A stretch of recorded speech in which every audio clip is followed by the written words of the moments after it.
This is the new Kia Ceed, and buying one of these is a bit like walking into a restaurant and ordering a burger. You see, it's not the most inspired or exciting choice, but it is safe and it is dependable. Now, Kia have recently updated this car to give it a midlife facelift. I'll talk you through the changes in this video as I go around the exterior, the interior, and I take it for a drive. And of course, I'm going to launch it to see how quick it is from 0 to 60 miles an hour. And if you haven't done so already, make sure you subscribe to this channel, because I'm Matt Watson and you're watching Carwow. Buy, sell, Carwow. Let's start this video by talking about the design of the Kia Ceed and the changes that they've made to it. They've got some new tail lights for the GT line version, which have this honeycomb pattern in them. Pretty cool. You also get Kia's new badging. And on the previous car, you used to have really fake exhausts, whereas now they're a suggestion of fakeness, a bit like the way Mercedes do it. The real exhausts are actually underneath. Moving down the side, you've got some new alloy wheel designs. These are the 17s, but the alloy wheel sizes actually start at 16 and go all the way up to 18s. Another change Kia has made to the car as part of the facelift: gloss black door mirrors. Oh yeah. The biggest changes though are at the front. What they've done, they've completely redesigned the front end, so it's just more angular. Here's the previous generation car. You can just see that this just has a bit more presence to it, and being the GT line version, you get added chromage. I think overall this is a good looking car. Price is good as well. The Ceed starts from just over £24,000, so you can save an average of almost £2,000 off one through Carwow. In fact, if you want to see how much money you can save on a new car, click on the pop-out banner up there or follow the link in the description below to go to Carwow. Alternatively, at a later date, you can just simply Google "Help Me Carwow" and me and my team will help you choose the right car for you and get it for a fair price from one of our trusted dealers. Kia says they have updated the interior of the Ceed by adding more soft touch materials. For instance, you now get plusher, more lovely leather on the steering wheel. Oh, and the steering wheel also has a new Kia logo on it. You also get leather on the gear knob across the entire range. Also, there's softer materials on the seats and you get a new pattern as well. Other than that, it's pretty much the same as before. So the design is reasonably okay. It's not the most exciting, but you have this leatherette dash, which is soft touch material. It's even got stitching in it. You've got soft touch materials up here, soft here, and it's squidgy armrest as well. And the cabin is brightened by these chromy accents, which are, of course, the highest quality plastic. This car has a decent sized infotainment screen and it's reasonable to navigate through it. There we go, dead simple, and it responds reasonably quickly, although it's not the fastest, but who cares? What you're going to do is plug in your phone and use Apple CarPlay or Android Auto.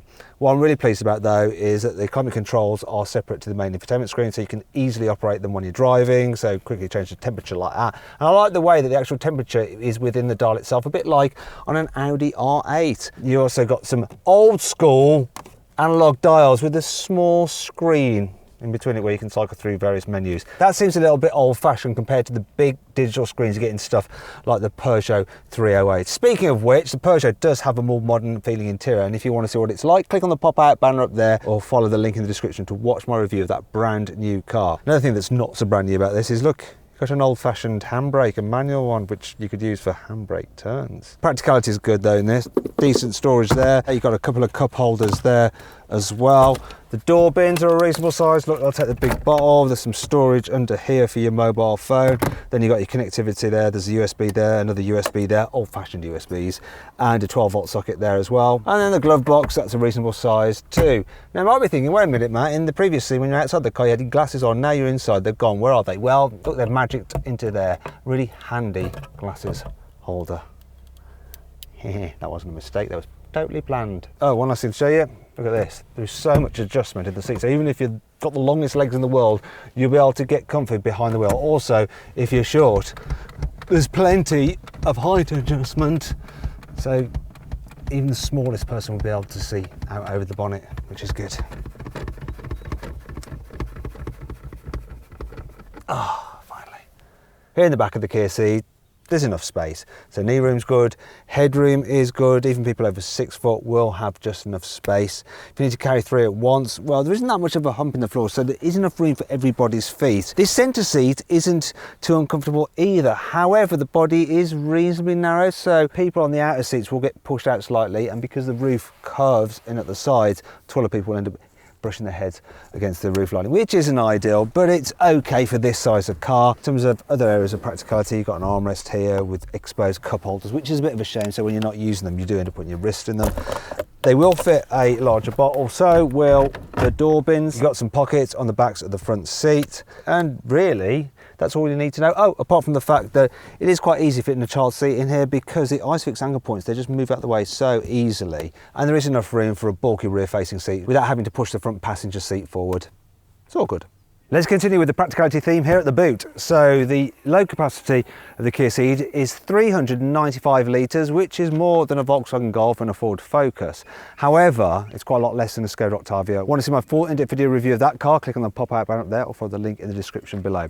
One thing I like about the Kia though is there's not really a load lip, so you can just slide things in and out dead easy. You've got some extra storage under there as well, some storage in the side pockets there, some strappage, hanging points there, 12-volt socket, and when you fold the rear seats down, look at this, there's no step in the floor, so you can easily throw things to the front like that. Wait a minute, do you know what? I wish my glasses would just stop magically disappearing from my face at random. Anyone would think that we're not very good at continuity here at carwow. Anyway, that brings us on to 5 annoying things about the Kia Ceed. For some reason, while you do have cruise control with lane keeping assist, which will automatically steer to keep you in lane, it doesn't have the distance control thing where it uses a radar to actually accelerate or brake you to keep you that distance from the car in front. Now you do get that system if you have the automatic version of the Ceed, but you can't get the automatic model of the Ceed in the UK for some reason. The load cover doesn't quite fit underneath the false floor. Look, it's just a bit too wide there. What a shame. For some reason, there are no USB sockets in the back of this car. So what are the kids going to do when their devices run out of electricity? I'll tell you what they'll do. They'll scream their bloody heads off and annoy the heck out of you. The standard 6-speaker stereo you get with this car isn't particularly good. It's not that loud, and it's also quite tinny. While you have full screen Apple CarPlay, for some reason on Android Auto you don't. You get this big black panel there. Now in the very latest systems you get full widescreen Android Auto, but not here, not in the Ceed. Thankfully this car has plenty of cool features to help make up for all this. Here's 5. As well as your normal widescreen parking camera view, you also get a sort of top-down view which allows you to get very close to other objects without actually touching them. There's some handy guides there for the rear seat belts. It means that when you fold down the back seats, unlike with some other cars where they catch on there and then flop behind and they get trapped, they don't here on the Ceed, they're just kept nicely in place. There are 3 different customizable buttons on this car. So there's one here on the main infotainment screen there. You can choose between Bluetooth audio, phone projection, Kia Connect, blah, blah, blah, blah, blah. Then there's one here on the steering wheel, which you can choose between it operating to reject a call, phone for hands-free calling, privacy mode, voice memo, reroute, blah, blah, blah, blah, blah. And then you can even change the mode button up there to do these other functions: Bluetooth audio, phone projections, sounds of nature, whatever that is, USB music, USB video, DAB, FM radio, or AM. There's quite a lot of choice. Bigger Kia, you get the industry-leading 7-year warranty. That's peace of mind right there. I like the way this car has some of the largest vanity mirrors I've seen on any car. Plus, the light doesn't automatically come on. You can choose whether you want to be illuminated or not. And when you flip this back up, the design of the switch means that it automatically turns off again. Clever. The Kia Ceed is available with 3 different engines. There's a 1 litre petrol with 120 horsepower, or this 1.5 litre petrol with 160 horsepower. Then there's a diesel 1.6 litre with 136 horsepower. Then there's 3 different trim levels to choose from. So what I'm going to do now is configure my ideal Kia Ceed engine and trim choice using the carwow configurator. And if you want to see what that car is, the engine and trim combination, and the saving available on it, click on the pop-out banner up there or follow the link in the description below. Right, let's see what the Kia Ceed is like to drive, starting with on a country road. One thing you first notice about this car is that it's quite responsive. The steering seems particularly fast for just a normal hatchback. However, if you really start pushing, then you do notice that the car starts to run out of talent the quicker you get. So while it at first feels quite sporty, in the end it's not as sporty as you think. In fact, a Ford Focus is definitely more fun to drive than this car, and if you want to see my full in-depth video review of that car, click on the pop-out banner up there, or follow the link in the description below. However though, it's not bad and it does a good enough job. It doesn't lean too much in the bend, so you don't feel car sick or anything like that. The thing I've noticed about this car though is that they seem to have got the balance of the suspension just right. It's almost like the perfect gravy. So it's not too thin that you end up with your meal basically being like some kind of soup, and nor is it too thick that you have to spoon it on. It's just that right balance between firmness and softness, so it never feels wallowy and it never feels crashy over bumps. Good work, Kia. Now, one thing I will complain about though is when you get on the motorway with this car, and it's because you get quite a lot of noise from the tyres. When you're cruising at 70, you really do have to turn the stereo up quite a way, and it is a bit annoying that the stereo isn't the loudest. Could do with a more powerful stereo, this car, I think. Other than that though, on the motorway it's relaxing because the seats are comfy and generally you get a good view out. Plus economy is good. I've averaged 43 miles per gallon.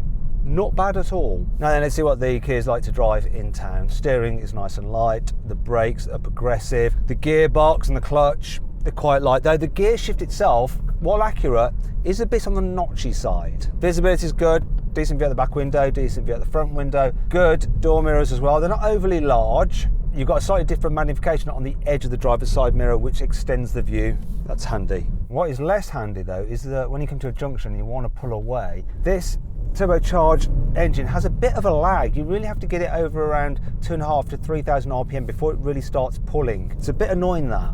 Some competitors have slightly more punchy turbocharged engines than this Kia.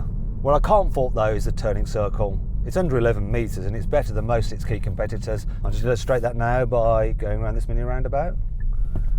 One whole revolution, hopefully without annoying other drivers. So, can I just get around there? Yeah, look at that, no problem at all. Really tight turning circle. That makes this car very, very easy to manoeuvre around town. My overall impression of this car is that it's very, very easy to live with and to drive. It's a good all-rounder.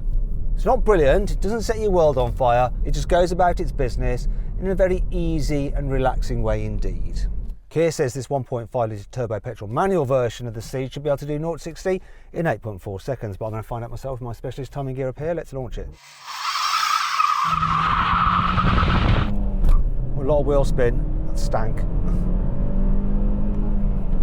What have we got? 8.65 seconds with all the wheel spin in the world. While it might have a bit of lag, this engine, when you first put your foot down, if you do rev it up, it goes all right. In case you're wondering why all the wheel spin, it's because I turned the traction control off.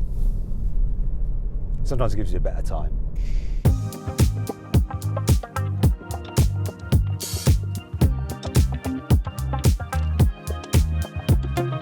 So then, what's my final verdict on the new Kia Ceed? Should you avoid it? Should you consider it? Should you shortlist it? Or should you just go right ahead and buy it? Well, I reckon you should shortlist the Ceed. It's a really good all-round family car. It's very reliable, unlike my ability to make sure that I'm wearing my glasses in every single scene. Anyway, hope you all enjoyed the video. If you did, give it a like. Click on those windows there for some more videos, and on that box there to go to Carwow to see how much money you can save on your next car. Thanks for watching.